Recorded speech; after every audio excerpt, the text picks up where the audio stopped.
Hi, this is Heather from harrysfood.com. This is going to be a really quick lunch. I've come in, I've had a really busy morning. I'm hungry and I want something quick, nutritious, and that doesn't come out of a bag. So what I'm going to do, I'm going to make a really beautiful, brightly coloured stir fry. Now, a lot of people think that stir fry has to be made in a wok with sort of steaming oil and sort of very traditional vegetables like sprouts, carrots, onions, etc. But I've just grabbed the vegetables that I have in my fridge, and I'm not even using hot oil, so I'm going to show you a way to do a stir fry that's possibly a lot healthier, but also using some ingredients that you might not think of for a stir fry. So just to start off, I've got it's a slightly heavy pan. It is a non-stick one. But rather than using oil, I'm using water, which is a way of bringing down the fat content, but also allowing the flavours and the sort of the natural sweetness of your vegetables to come through. So that's just starting to warm up there. Starting off with a leek, you can obviously onions, garlic, etc. I have some leeks. They're lovely, great this time of year. Fantastically versatile vegetable, but actually have a lot of sort of natural sweetness. And when you start cooking, when you start stir frying using this method, you obviously have to watch that things don't burn. So yes, the water will start to evaporate, and you want the vegetables to almost catch slightly so that you get a little bit of browning. And as I say, it's that natural sweetness that you get from the vegetables. But obviously, you just add a little bit of extra water as you need it to stop things burning, because you don't want to burn your lunch. So I've just got some leek in there. Obviously use the size of pan that you need in order to get enough veggies in for however many people you're cooking, and quantities again according to how much you want and according to what you've got left in the fridge. So as I say, I'm starting off with some leek. Now the next vegetable, which again is something you wouldn't necessarily think of when you're stir frying, is a butternut. Now I love butternut. It's one of my favourite vegetables. Colour is absolutely stunning, high in beta carotene, and normally you would sort of think of butternut for making soup, or maybe substituting something like a pumpkin pie, or for roasting, but actually if you chop it relatively small, sort of ½ centimetre pieces, it makes absolutely fantastic stir fry ingredient. You'll notice I've also left the skin on, obviously scrubbed off anything nasty in it on the outside. But it cooks very quickly. This lunch of mine is going to be ready not in under 11 minutes, but under about 6, because I'm really hungry. So again, when you're making a stir fry, rather than just putting everything in all at once, put it in sort of the longer cooking vegetables, put those in first, and then obviously the shorter cooking vegetables right at the end, so it all kind of comes together. Nothing's overcooked, but so nothing's mushy. So I've got, so that's leek, butternut. Next one I'm going to put in is some mushrooms. And again, with mushrooms, there's so many fantastic varieties available. I've just got some sort of large cap mushrooms here. I'm just, as I'm stirring, just checking that my water's not evaporating, because I don't want to burn the bottom of my pan. And just chopping the mushroom, some nice sized chunks. Again, it's a nice amount of texture that comes through with the sort of slightly meatier type of mushrooms, but you can also use the more delicate mushrooms like oyster mushrooms. The meaty ones like shiitake or portobello, they have some real sort of substantial flavour. Nice bit of red pepper, again fantastic for colour, quite a delicate flavour.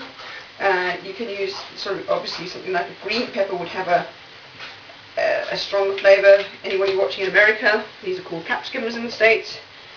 Actually, if ever I use vegetable terms, I try and include what we call them in different countries in the world if I know them. Again, just giving that a quick stir. Colours are looking absolutely beautiful. And you know, if you struggle to get your kids to eat vegetables, the brighter they look and the sort of more colour and vibrancy, you know, that might encourage them. If it's sort of grey looking vegetables on a plate, you know, that really isn't going to encourage them to get in their 5 portions a day. Right, that's starting to come through. Water's almost evaporated. I've got a little bit in a cup here just in case I need to add some more. So putting in the mushrooms. As I say, it really is down to what's in your fridge as to what you put into your stir fry. See what's on offer at the market or at the supermarket, wherever you buy your vegetables. To try some unusual vegetables. I think we have a tendency to eat the same vegetables time and time again, to buy the same thing every time we go shopping, because it's easy. But a little challenge to yourself. Try something new. Try something a little bit different. Because you never know, you might discover you love something. I had coffee with a friend this morning and took around some flapjacks, and she said she always thought she hated flapjacks because I think she had a bad experience with one as a child, and she absolutely loved the tea and cake we had. So there's that thing of just giving something a try. There's always another meal that you can go back to your favourites, but maybe challenge your palate once a week. Okay, so I've just added some pepper. You can add some fresh herbs if you want. But I've decided I really am keen to have the flavours of the vegetables just come through in this particular dish. Water's just evaporating. It's just starting to catch on the bottom. So I'm adding a little bit more water.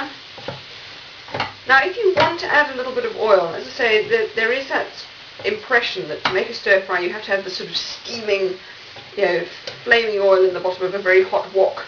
But I find that actually tends to take away the flavour of the oil. It's almost like it's burning it. So I find that if you cook it this way, not only is it healthy, as you're not boiling your vegetables, you've got such a little bit of water at the bottom, they're almost braising.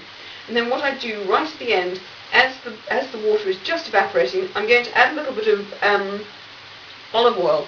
I've actually got some olives and garlic that I've bought, and the nice lovely sort of herby infused oil that they've come in, I'm just going to drizzle a bit of that.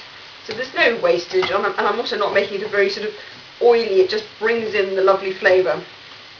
And now the last two ingredients that I'm going to add, some asparagus that I have left over from a dinner party. Literally just run your thumb along till where it goes firm at the end and just snap off the ends. Those will go into some soup stock that I'm going to make later. Cut them about 1 centimetre, except for the tip, which is nice and soft anyway, so you don't need to cut into that. Leave that about 1 inch or so long. Put the little bits in, and the colours are just gorgeous. And then my final ingredient is some lovely leaf spinach.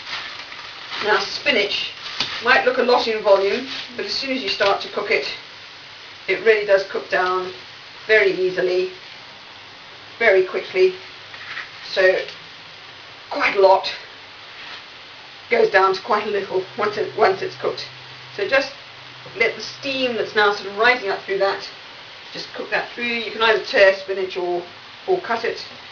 I think I used a slightly too small a saucepan for the amount of vegetable that I've ended up with, but I'm hungry, so it'll all get finished. And as the spinach cooks down, it'll all actually fit into that. And what I'm going to do is I'm actually going to cut a couple of these olives, because I think they'd be absolutely delicious. There's sort of olives and garlic and herb in this one, so the flavour and the oil will be absolutely delicious. So just slice those up, pop them into my stir fry. A little bit of the oil, just for those lovely flavours, and those essential fatty acids that you get in your olive oil. Because if you heat your cooking oil to the point that it's sort of burning and has that haze over it, it's almost as though you've destroyed those essential fatty acids, you've destroyed the nutrients, the natural ingredients, nutrients that are in there. So this way you get all the flavour, you get as much of the nutrient as you possibly can, and it's really, really good for you. So there we are, very quick. I'm sure that's about 6 or so minutes. I'm going to serve that with some lovely hummus that I've got, but you can serve that with fish, with some cheese. Just have it on its own with some nuts. Absolutely flavorful, beautiful, colourful. Bon appetit. I'm going to have some lunch.